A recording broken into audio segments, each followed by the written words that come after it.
গো, তুমি এমন মন খারাপ করে বসে আছো যে? কি হয়েছে তোমার? কি নিয়ে এত চিন্তা করছো? চৈত্র মাসের এই খরায় সব ধান পুড়ে ছাই হয়ে গেল সুমনা। সবার মুখে দুবেলা অন্ন তুলে দেবো কিভাবে, তা ভেবেই আমার বুক ফেটে যাচ্ছে। তুমি ভেঙে পড়লে তো পুরো পরিবারটাই ভেঙে পড়বে গো। উপরওয়ালা পরীক্ষা নিচ্ছেন আমাদের। ধৈর্য ধরলে ঠিকই একটা রাস্তা বেরিয়ে আসবে, দেখো। রাস্তা আর কোথায়? মহাজনের দেনা শোধ করতে না পারলে ঘর থেকেও বের করে দেবে। চাষি মানুষের কপালে যে এত কষ্ট থাকে তা আগে বুঝিনি। এখন কি যে করব সেটাই ভেবে পাচ্ছি না। আমি ঠিক করেছি, ঘরে বসে থাকবো না। আমার হাতের রান্না লোকে খুব পছন্দ করে, বিশেষ করে সেই বিরিয়ানি, যা আমি বাবার বাড়ি থেকেই শিখেছিলাম। তুমি রাস্তায় বসে বিরিয়ানি বিক্রি করবে? গ্রামের লোক তো কানাকুশো করবে। আর আমাদের তো একটা দোকানও লাগবে, কিন্তু দোকান দেওয়ার সামর্থ্য তো আমাদের নেই। পেটে যখন খিদে থাকে তখন লোকের কথা কানে নিতে নেই।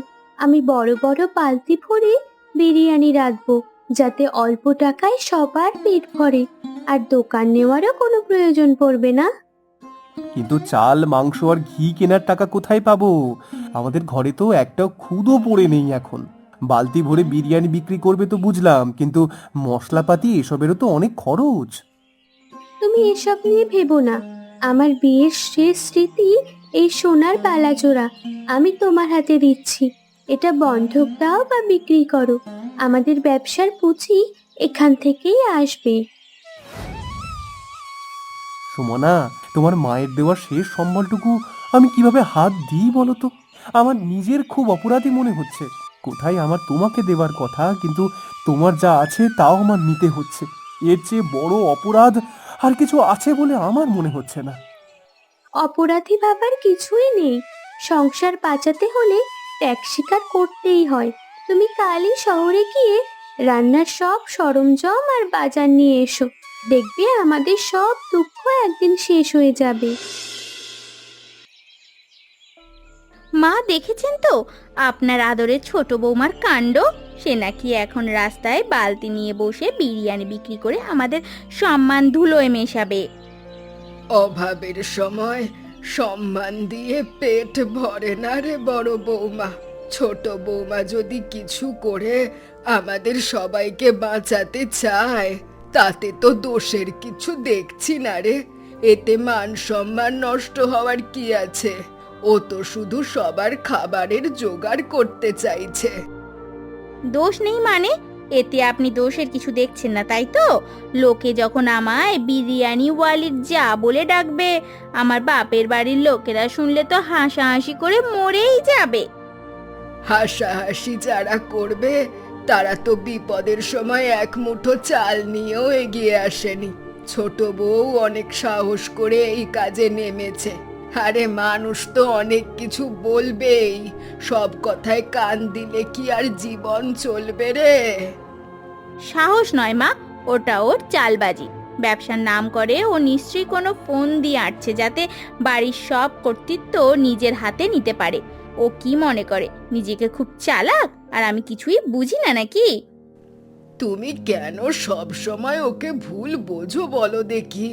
তার বদলে ওকে একটু রান্নায় সাহায্য করো না, তাহলে কাজটা তো ওর জন্য একটু সহজ হয়। দুই জায়ে মিলে কাজ করলে ছোট বউটাও একটু কাজে উৎসাহ পায়। আমি পারবো না মা ওই হাঁড়ি পাতিলের কালি মাখতে। আমার গায়ের রং কালো হয়ে যাবে, আর লোকে ভাববে আমি ওর চাকরানি হয়ে আছি। রূপ আর রং নিয়ে পড়ে থাকলে জীবন চলে না। ছোট বৌমার থেকে ধৈর্য শেখো, দেখবে সংসারটা সুন্দর হয়ে উঠবে। আমার কাছে সব সময়ই ওই ভালো। তবে দেখে নেবেন মা, ওই বিরিয়ানি ব্যবসা করতে গিয়ে ও একদিন কোনো বড় ঝামেলা পাকাবে। উপরওয়ালা না করুন যেন কোনো ঝামেলা না হয়। আমরা সবাই মিলে খেয়ে পড়ে বেঁচে থাকতে পারলেই হলো। আমি না থাকলেও তোমরা মিলেমিশে থাকবে, এটুকু ভরসা নিয়ে মরতে পারলেই আমার শান্তি। শান্তি না ছাই, ও যা করে তা সব কিছুতেই ভালো। আমিও দেখছি ওর এত ভালো মানুষই কদিন থাকে, আর ওর বালতি বিরিয়ানি ব্যবসা কিভাবে টেকে আমিও তা দেখে নেব। রহমত চাচা, আজই প্রথম রান্নাটা নিয়ে আসলাম, খেয়ে দেখুন তো রান্নায় কোনো খামতি হয়ে গেল কিনা। ঘ্রাণ তো বেশ ম ম করছে রে মা। আশেপাশের কয়েকটা গ্রাম পর্যন্ত তো মনে হয় এই গন্ধ পৌঁছে গেছে। দাও তো, এক প্লেট চেখে দেখি। দাম নিয়ে চিন্তা করবেন না চাচা, বালতি থেকে যতটুকু পারি বেশি করে দিচ্ছি। বড় বড় মাংসের টুকরো দিয়েছি যাতে গরিব মানুষেরও স্বাদ মেটে।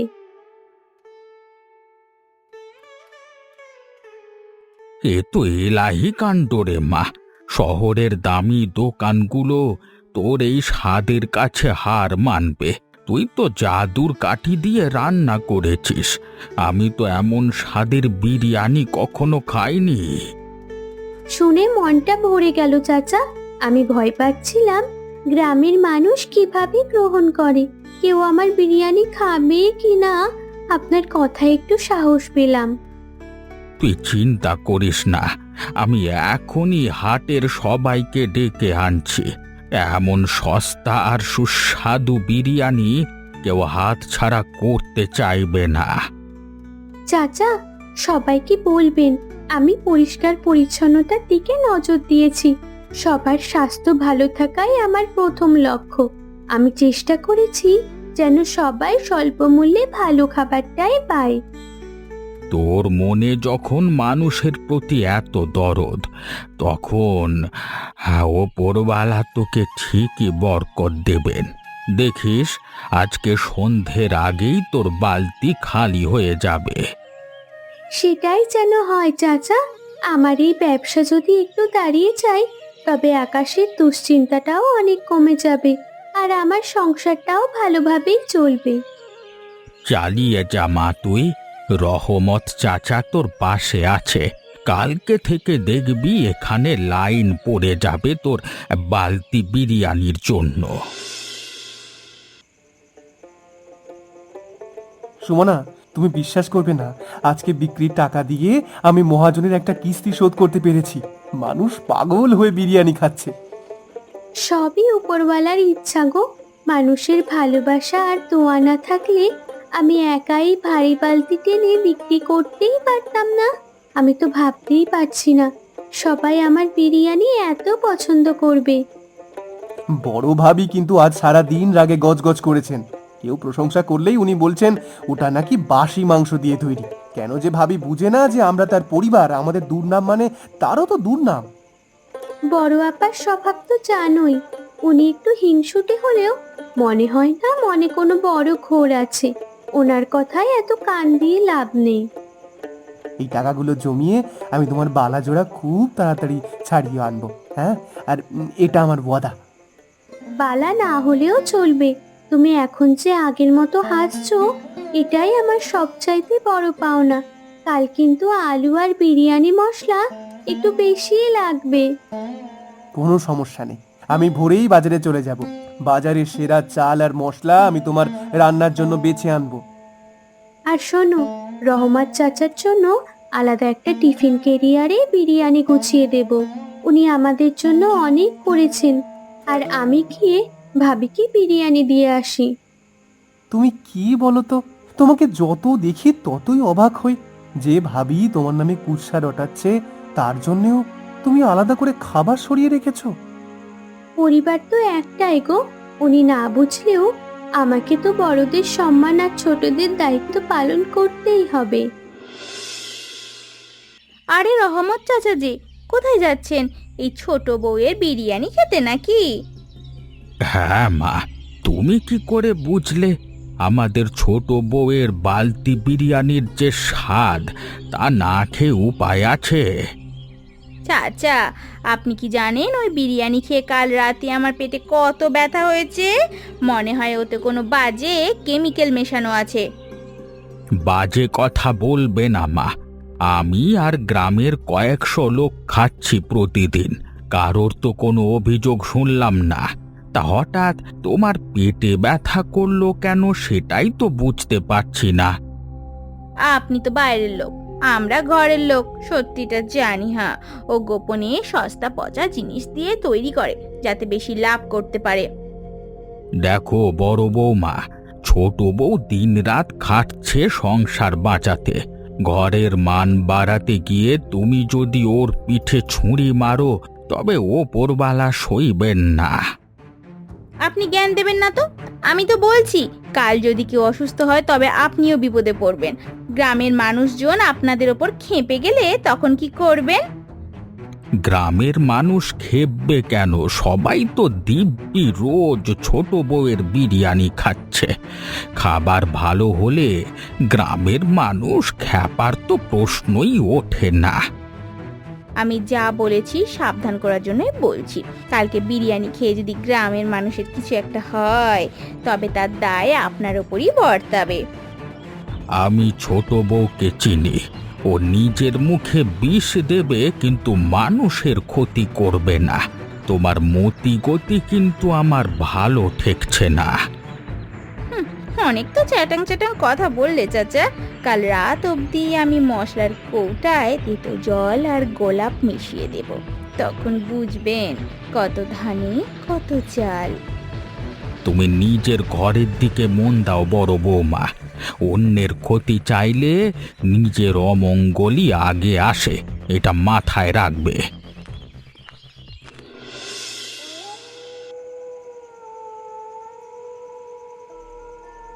সবাই তো ছোট বৌমাকে মাথায় করে নাচছে, আমিও ছাড়বার পাত্রী নেই। এই যে কাস্টার্ড অয়েল আর করলার রস মেশানো জল, এটা কালকে বিরিয়ানি মশলায় মিশিয়ে দিলেই ব্যাস। গন্ধ আর স্বাদে 1 মিনিটেও কেউ টিকতে পারবে না। বড় ভাবি এত রাতে মশলার আলমারির কাছে কি করছে? ওনার হাতে ওটা কিসের বোতল? তোর অনেক নামডাক হয়েছে রে সুমনা। কাল যখন গ্রামের মানুষ তো বিরিয়ানি খেয়ে বমি করবে, গাল দেবে, তখন বুঝবি মজা। হা উপরওয়ালা, বড় ভাবি এ কি করছেন? উনি সত্যি আমার মশলায় কিছু একটা মিশিয়ে দিলেন। আমি তো ওনাকে অনেক শ্রদ্ধা করতাম। কাজটা হয়ে গেছে, এখন কেউ বুঝতে পারবে না। এই যে সাদা মশলার সাথে আমি যে কি মিশিয়েছি সেটা বুঝতে পারবে না। কাল সকালে সূর্যের সাথে তোর ব্যবসা সূর্যাস্ত হবে। ওনার চোখে এত হিংসা আমি আগে কখনো দেখিনি। আমাকে এখনই কিছু একটা করতে হবে, নইলে হাজার হাজার মানুষের যে ক্ষতি হয়ে যাবে। এখন গিয়ে নাক ডেকে ঘুমাই। কাল সকালে যখন পাড়ার লোকে গালাগালি করবে তখন আমি সবার আগে গিয়ে তালি দেব। হ্যাঁ, আমাকে এখনই একটা কাজ করতে হবে, না হলে কাল গ্রামের মানুষের সামনে মুখ দেখাতে পারবো না। আমাকে এখনই আবার নতুন করে বিরিয়ানি রান্না করতে হবে। তার জন্য যদি সারা রাত জেগে থাকতে হয় তাই করব, কিন্তু তাও আমাদের সম্মান গ্রাম মানুষের সামনে ধুলোয় মিশে যেতে দেব না।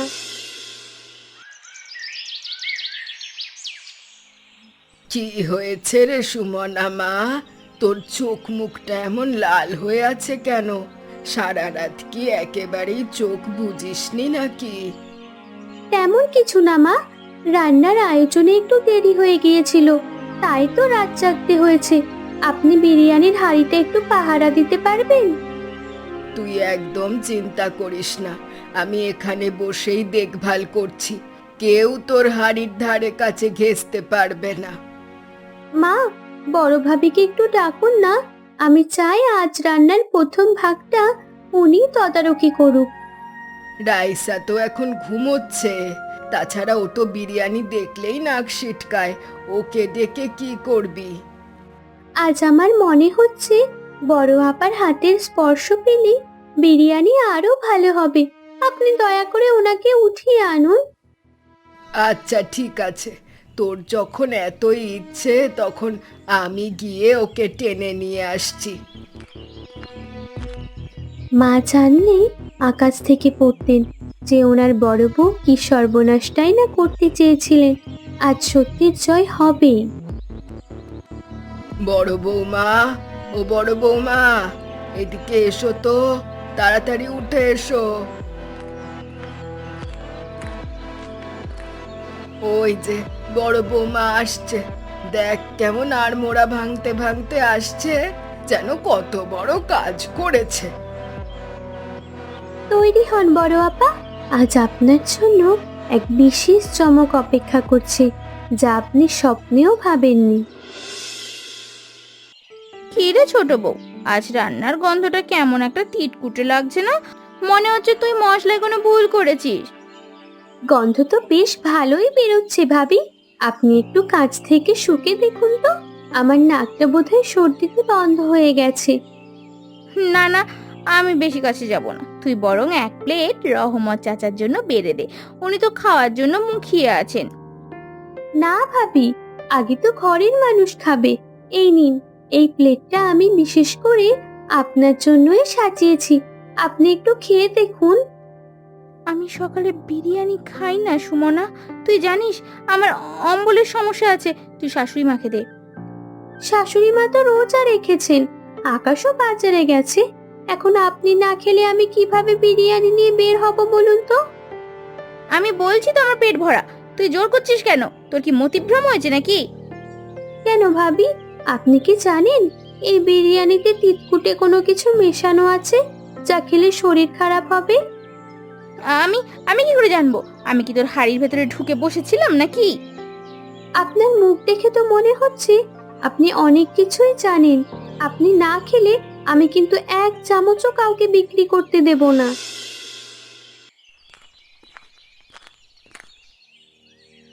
কি ব্যাপার ভাবি, বাড়ির ভেতর এত চিৎকার কিসের? আপনি প্লেট হাতে দাঁড়িয়ে আছেন কেন? কি হয়েছে কি? আকাশ, তুই এসেছিস, ভালো হয়েছে। তোর বউ পাগলামি করছে, দেখ আমাকে জোর করে বিরিয়ানি খাওয়াতে চাইছে। পাগল হবে কেন? সে তো আপনাকে সম্মান দিতে চাইছে। আমি এক চামচ খেয়ে দেখলাম, বিরিয়ানি তো অমৃতের মতো হয়েছে। খাস না, এটা বিষ। এতে এতে পেট খারাপের ওষুধ আর তেতো জল মেশানো আছে। আপনি জানলেন কিভাবে ভাবি? বিরিয়ানি তো আমি খাচ্ছি। আপনি কেন ভয়ে কাঁপছেন আর এসব উল্টোপাল্টা বলছেন? হ্যাঁ, কারণ ওটা আমি মিশিয়েছি। কাল রাতে আমি নিজের হাতে ওর মশলার হাঁড়িতে সব ঢেলে দিয়েছিলাম। এখন তুই অসুস্থ হয়ে যাবি। আমি কিন্তু অসুস্থ হইনি ভাবি, কারণ সুমনা আপনার ওই বিষ মেশানো মশলা রাতেই ফেলে দিয়ে আবার নতুন করে মশলা তৈরি করেছে। কি বললি? তার মানে তুই আর সুমনা কাল রাতে আমাকে দেখে ফেলেছিলিস? ছি ভাবি, আপনি আপনার নিজের জাকে ধ্বংস করতে গিয়ে আমাদের পুরো বংশের মুখে চুন কালি দিতে চেয়েছিলেন। আমরা তো আপনাকে মায়ের আসনে বসিয়েছিলাম। আমি হিতাহিত জ্ঞান হারিয়ে ফেলেছিলাম আকাশ। ওর খ্যাতি, ওর উন্নতি দেখে আমার খুব হিংসা হচ্ছিল। আমি সত্যি অনেক অপরাধী রে, সত্যি অনেক অপরাধী। বড় ভাবি, আমি চাইলে কিন্তু আপনাকে সবার সামনে অপমান করতে পারতাম, কিন্তু আমি চেয়েছি আপনি নিজে থেকে আপনার ভুলটা স্বীকার করুন। আমাকে মাফ করে দে বোন, আমাকে মাফ করে দে। তুই এত ভালো জেনেও আমি আমি তোর পিছনে গর্ত খুলছিলাম। আমার মতো নিজ মানুষ কেউ নেই। আপনার প্রতি আমার কোনো ঘৃণা নেই ভাবি। আমি জানি অভাব আর পরিস্থিতি মানুষকে অনেক সময় ভুল পথে নিয়ে যায়। তুই জানতিস আমি ওই কাজটা করেছি, তাও তুই শাশুড়ি মা বা আকাশকে আগে কিছু বলিসনি কেন? কারণ আমি চেয়েছিলাম আমাদের বাড়ির সম্মান যেন চার দেওয়ালের ভেতরেই থাকি। বাইরের মানুষ জানলে আমাদেরই মাথা নিচু হতো। আমি আজ থেকে প্রতিজ্ঞা করছি, তোর এই ব্যবসায় আমি তোকে সর্বাত্মক সাহায্য করব। কাল থেকে বালতি আমি মাজবো আর তুই শুধু রান্না করবি। না ভাবি, আমরা দুজনে মিলেই রাঁধবো। আপনার হাতের সুন্দর কারুকার্য দিয়ে বিরিয়ানির সাজসজ্জা হবে, আর আমি স্বাদের দিকে নজর দেব। তুই সত্যিই অনেক বড় মনের মানুষ সুমনা। তোর এই বালতি বিরিয়ানি একদিন এই গ্রামের গণ্ডি পেরিয়ে শহরে নাম করবে। একা চলা যায়, কিন্তু বহুদূর যেতে হলে সবাইকে সাথে নিয়েই চলতে হয়। আজ থেকে আমাদের এই ব্যবসা হবে 2-4 বালতি বিরিয়ানি। দেখেছিস আকাশটা? যে মেঘ আমাদের ঘর অন্ধকার করেছিল, সেই মেঘ আজ বৃষ্টির মতো ঝরে আমাদের সব নোংরা ধুয়ে দিয়ে গেছে। ঠিক বলেছ মা, সুমনার ধৈর্য আর বুদ্ধির কাছে আজ হিংসা হেরে গেছে। আমি তো ভাবি এত তাড়াতাড়ি বদলে যাবেন। ভালোবাসা দিয়ে পাথরকেও গলানো যায় রে বাবা। সুমনা যদি জেদ ধরতো তবে আজ আমাদের বাড়িটা জেলখানা হয়ে যেত। এখন কিন্তু দুজনের খুব ভাব। রান্নাঘর থেকে দুজনের হাসির আওয়াজ পাওয়া যাচ্ছে। এটা দেখতেও কি ভালো লাগছে না? আজ আমি খুব শান্তিতে মরবো।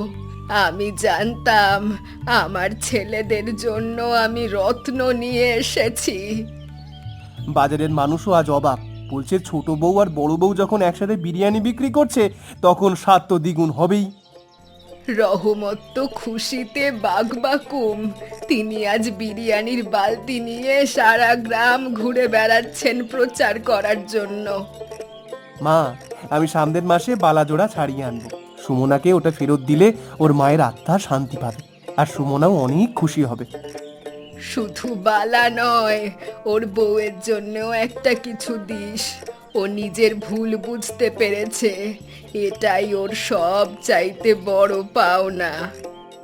দেবো মা, আমাদের এই ছোট সংসার এখন বিরিয়ানির মতোই সুস্বাদু আর সুগন্ধে ভরপুর হয়ে গেছে। বড় আপা, দেখুন আমাদের দোকানের সাইনবোর্ডটা কত সুন্দর লাগছে। 2 চায়ের বালতি বিরিয়ানি এখন পুরো গ্রামের গর্ব। সব তোর পরিশ্রমের ফল সুমনা। আমি তো শুধুই তোর ছায়া হয়ে গেছি। আমার সেই অন্ধকার দিনগুলোর কথা ভাবলে গা শিউরে ওঠে। ওসব পুরনো কথা বলে লাভ নেই ভাবি। এখন যে আমরা সুখে শান্তিতে আছি, এটাই অনেক। তুই কি ভেবেছিলিস বালতি দিয়ে শুরু করা এই ছোট ব্যবসা একদিন এত বড় হবে?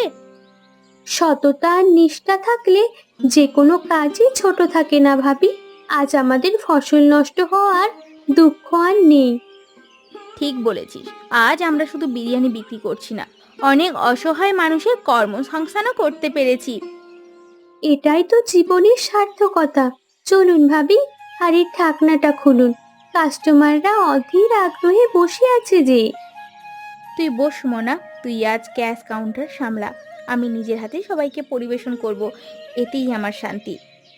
ঠিক আছে ভাবি, মনে রাখবেন আমাদের এই বিরিয়ানির প্রধান মশলা কিন্তু দয়া আর ক্ষমতা, যা আমরা কখনোই ভুলবো না। আজীবন মনে থাকবে বোন। আমাদের এই বালতি বিরিয়ানির গল্প মানুষের মুখে মুখে অনুপ্রেরণা হয়ে বেঁচে থাকবে।